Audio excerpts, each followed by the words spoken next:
உள்ளத்துள்ளபடி நேயர்களுக்கு வாழ்த்துக்கள். கூட்டணிக்கு மிரட்டப்பட்ட எடப்பாடின்னு சொல்லி பரவலாக செய்தி வருது.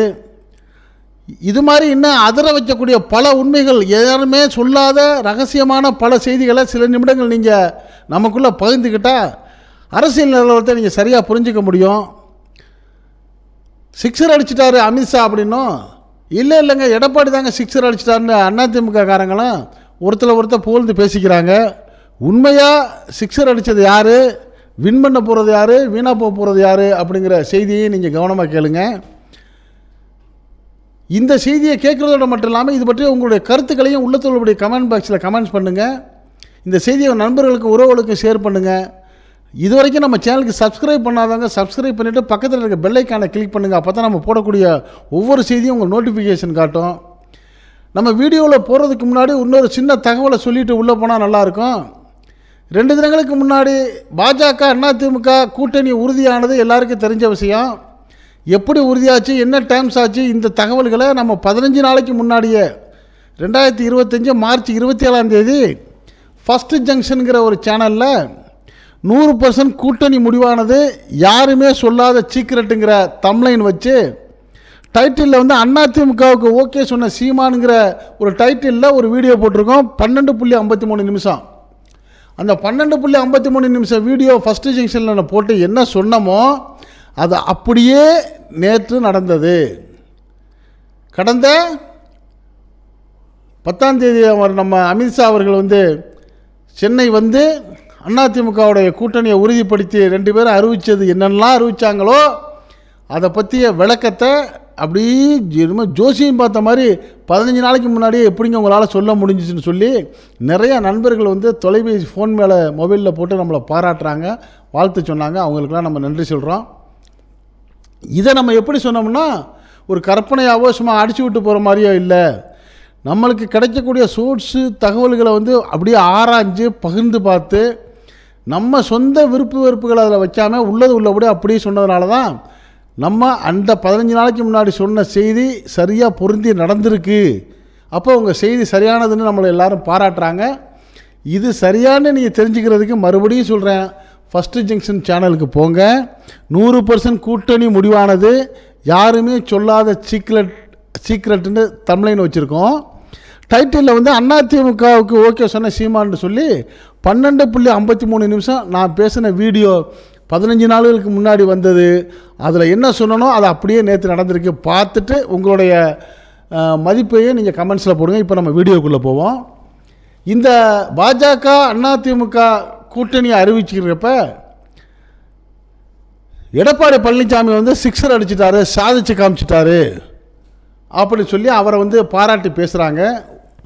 ஆமாங்க, அவர் அடித்த சிக்ஸர் வந்து கரெக்டு தான். அது என்ன 6 பாலுங்கிறப்ப பால் நம்பர் 1 அண்ணாமலையை மாநில தலைவர் பதவியிலேருந்து நீக்கணும் அப்படிங்கிற ஒரு கண்டிஷனை போட்டார். இது ஃபஸ்ட்டு பால். 2வது பால் அதிமுகவில் விலக்கியவங்களை வந்து திருப்பி சேர்த்துக்குங்கன்னு எங்களை வந்து நீங்கள் வந்து வற்புறுத்தக்கூடாது. யார், இந்த டிடிவி, ஓபிஎஸ், சசிகலா இது போன்றவங்களை வந்து சேர்த்துக்குங்கன்னு சொல்லி நீங்கள் வந்து எங்களை வந்து வற்புறுத்தக்கூடாதுங்கிற கண்டிஷன் வந்து செகண்ட் பால். பால் நம்பர் 3 அதிமுக தான் தமிழ்நாட்டில் வந்து இந்த அணிக்கு தலைமை, ஜெயிச்சா நான் தான் சிஎம், அதை நீங்கள் வந்து உங்கள் வாயினால் அறிவிக்கணும். இவர் போட்ட 3வது பால். 4வது பால் வந்து இதெல்லாம் நீங்கள் டெல்லியில் இருந்துக்கிட்டு சொல்லக்கூடாதுங்க. நீங்கள் டெல்லியில் இருந்து சொன்னால் எங்களை டெல்லிக்கு கூப்பிடுவீங்க, உடனே இங்கே உள்ள நிருபர்கள்லாம் இவர் போய்ட்டு அங்கே கெஞ்சினார் கதறினார் அப்படி இப்படி சொல்லி எங்களை வந்து இதாக பேச ஆரம்பிச்சிருவாங்க. இன்னொரு பக்கம் எங்கள் அதிமுகவில் வந்து பாஜக கூட்டணி வேணாங்கிற ஆள் தான் நிறையா பேர் இருக்காங்க. ஒரு 7-8 முன்னாள் அமைச்சர்கள் தான் உங்களோட கூட்டணி சேர சொல்லி என்னை வற்புறுத்திக்கிட்டு இருக்கிறாங்க. அப்போ இந்த அதிமுக தொண்டர்கள்லாம் என்னை வந்து என்ன பண்ணுவாங்க, இழிவாக பேச ஆரம்பிச்சிருவாங்க. அதனால் நான் டெல்லிக்கு வந்துலாம் நீங்கள் அறிவிக்கக்கூடாது, நீங்கள் தமிழ்நாட்டுக்கு வந்து அறிவிக்கணுண்டு போட்டார் பாருங்கள். இதுதான் பால் நம்பர் 4. அப்போ 5வது பால் என்னென்னா, இந்த எனக்கோட ஒரு பெரிய பிரச்சனைலாம் ஒன்றும் இல்லை, என் மகன், என் சம்பந்தி, என்னோட சேர்ந்த ஒரு 7-8 முன்னாள் அமைச்சர்கள் இவர்கள்லாம் வந்து சில விஷயங்கள் அப்படியே பயந்து போயிருக்கிறாங்க. உங்களை பார்த்து உங்களை நினச்சி அந்த ஈடு அது இது அப்படின்லாம் ஒரு மாதிரி குழம்பி கலக்கத்தில் இருக்காங்க. அப்படிலாம் எந்த ஒரு பாதிப்பும் வந்துடக்கூடாது அவங்களுக்கு. அது நீங்கள் வந்து எங்களுக்கு வந்து உத்தரவாதம் கொடுக்கணும்.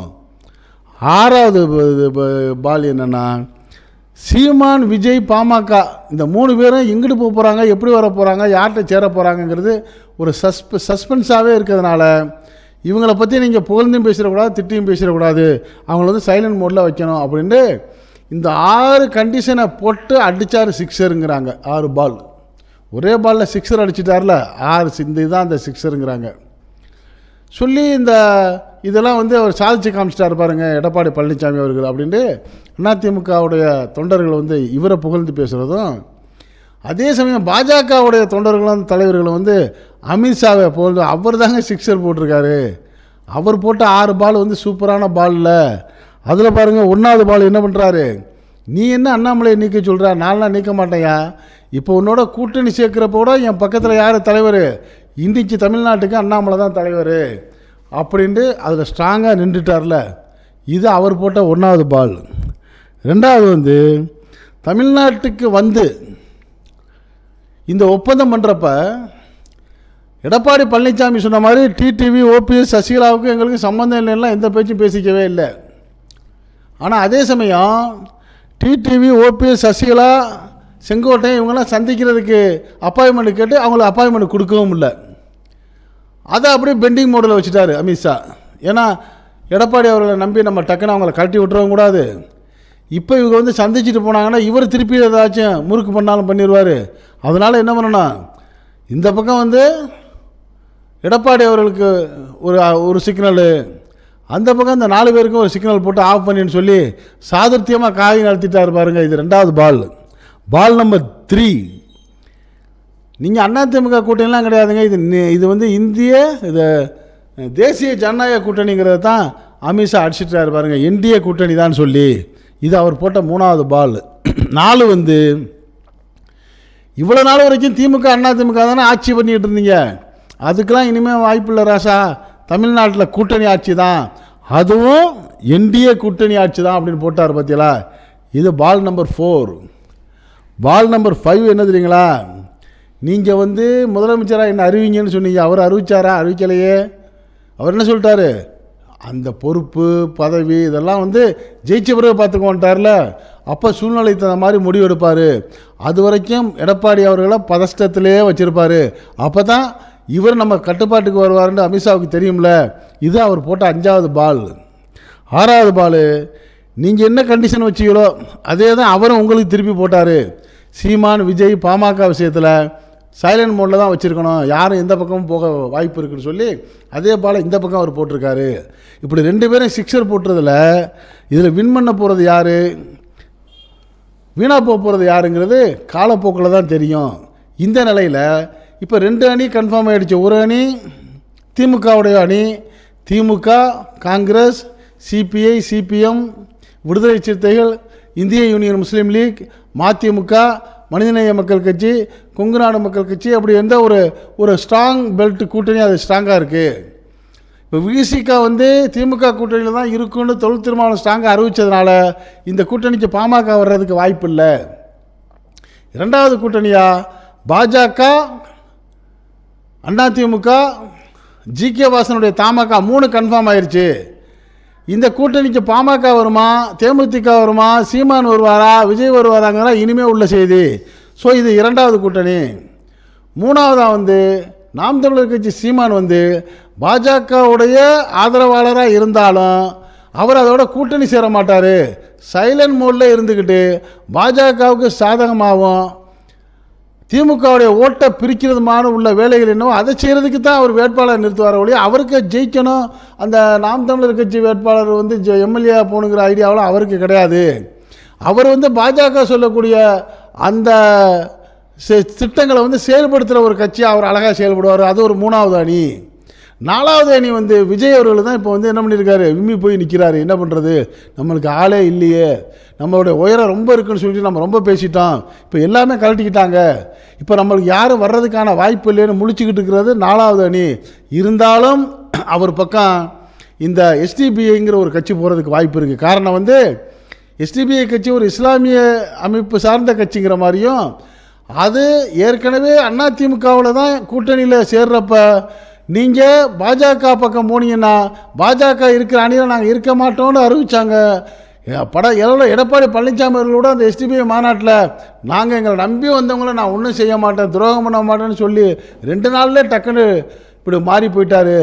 அதனால் நாங்கள் இனிமேல் இங்கே இருக்க போகிறது இல்லைங்கிறத தெளிவுபடுத்துகிற மாதிரி அந்த எஸ்டிபிஐ தலைவர்கள் போய் இன்றைக்கி முதலமைச்சர் மு.க. ஸ்டாலின் அவர்களுக்கு நன்றி சொல்ல போயிருக்காங்க. எதுக்கு? இந்த வக்பு திருத்த சட்டத்துக்கு ஆதரவு கொடுத்து அவர் சட்டமன்றத்தில் தீர்மானம் நிறைவேற்றுறதுக்கு வாழ்த்து நன்றி சொல்கிற போயிருக்காங்களாம் எஸ்டிபிஐ. அவங்க முள்ள கொஞ்சம் கூட்டணிக்கு துண்டு போட போயிருக்காங்க. அது ஒரு வேளை கூட்டணி பக்கம் திமுக பக்கம் அவர் சேர்த்துக்கலாம், இவங்க சேர்றதுக்கு ஒரு வாய்ப்பு வருமா என்னங்கிறது தெரியலை. எப்படி பார்த்தாலும் 4 அணி தாங்கிறது கன்ஃபார்ம் ஆயிடுச்சு. இந்த 4 அணியும் என்ன செய்ய போதுங்கிறப்ப இந்த பாட்டாளி மக்கள் கட்சி நிலைமை கொஞ்சம் மோசமாக இருக்குது. பாட்டாளி மக்கள் கட்சியுடைய தலைவர் ராமதாஸ் என்ன பண்ணிட்டாரு, தன்னுடைய மகனை கட்சி தலைவராக வச்சுருந்ததை நீக்கிட்டு இனிமேல் கட்சிக்கு நான் தான்ப்பா தலைவர், நான் தான் நிறுவனம், நான் தான் தலைவர், நீ இல்லைன்னு சொல்லி திடீர்னு அறிவிச்சிட்டு அப்பாவுக்கு மகனுக்கு ஒரு பெரிய சண்டையாக இருக்குது. அந்த பஞ்சாயத்து ஒரு பக்கம் ஓடிக்கிட்டு இருக்கிறப்ப பாட்டாளி மக்கள் கட்சி என்ன ஆக போகுது, யார் பக்கம் சேர போகிறது அப்படிங்கிற ஒரு குழப்பம் அங்கே நீடிச்சிக்கிட்டு இருக்குது.